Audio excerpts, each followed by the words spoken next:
네, 여러분 반갑습니다. 자, 이제 품질관리 기술사에서 공업통계 파트를 시작을 하도록 하겠습니다. 자, 제일 먼저 교재는 3페이지에 있고요. 확률과 확률 분포가 되겠습니다.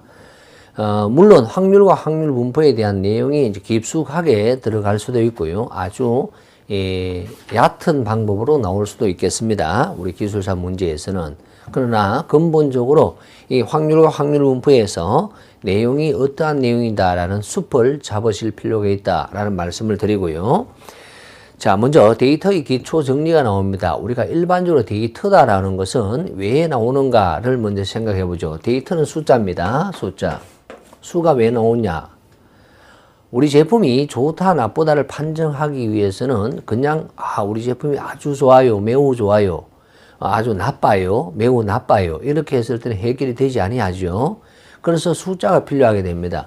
무엇이든지 숫자만 딱 나와버리면 이 제품이 좋다 나쁘다라는 것을 쉽게 파악할 수가 있을 겁니다.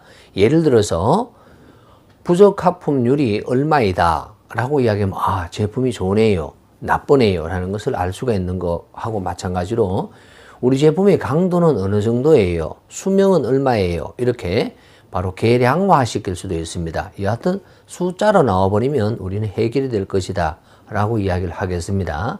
그럼 숫자에는 크게 두 종류를 나눌 수가 있습니다. 계산을 하긴 했는데 그걸 양으로 했는 계량치라는 것이 있죠. 자, 계량이라는 것은 말 그대로 측정했는 것이 되겠습니다. 측정. 헤아리는 것이 아니라 측정했는 값이다 이렇게 이야기를 할 수 있고, 계수값이라고 할 수 있습니다. 계수치라고 하죠. 그럼 계수치는 말 그대로 헤아렸는 거예요. 만약에 부적합품률이 5%다. 이것은 어떻게 알았는데 500개 중에서 예를 들어서 5%가 25개가 있더라. 25개를 헤아렸던 거예요. 그럼 그거에 따라서 부적합품률이 5%다라는 말이 나왔으므로 바로 계수치가 돼요. 그럼 계수치는 헤아리는 것인데, 헤아린 것 이렇게 정리해 볼까요? 그럼 헤아린 것인데 여기서는 두 종류가 나올 수가 있습니다. 방금 전에 이야기했다시피 부적합품률이 어떻게 되느냐라는 부적합품수가 있습니다. 부적합품수가 있으며 품자를 생략한 부적합수가 있습니다. 부적합수. 자, 차이점 어떤 건지 한번 볼까요? 방금 전에 말씀드린 것처럼 500개 중에서 부적합품이 5개 있더라 라고 하면 부적합품 수가 돼요.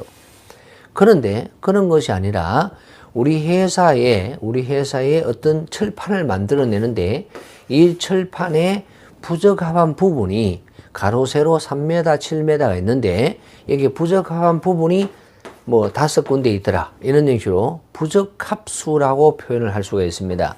야하고 야의 차이점은 아셔야 되는데요. 바로 부적합품 수는 내가 몇 개를 검사를 해본 결과 부적합품이 몇 개이다. 그럼 반대가 있습니다. 양호품이라는 것이 나오죠. 이 반대라는 양호품 수가 몇 개이다 라고 이야기를 할 수가 있겠습니다.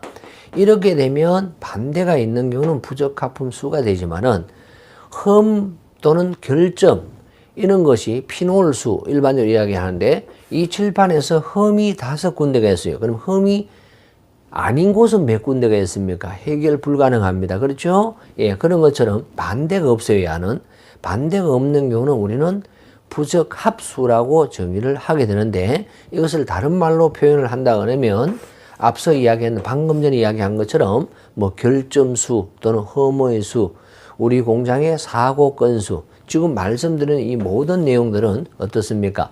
반대로 표시할 수가 없다라고 이야기를 할 수 있습니다. 그래서 바로 계수값에는, 계수치에는, 계수값에는 같은 말이 되겠고, 부적합품수와 부적합수라는 두 개로 구분을 할 수가 있으며, 계량치, 계량값에는 바로 측정했는 연소값입니다. 측정했는 값이 하나만 표현을 할 겁니다.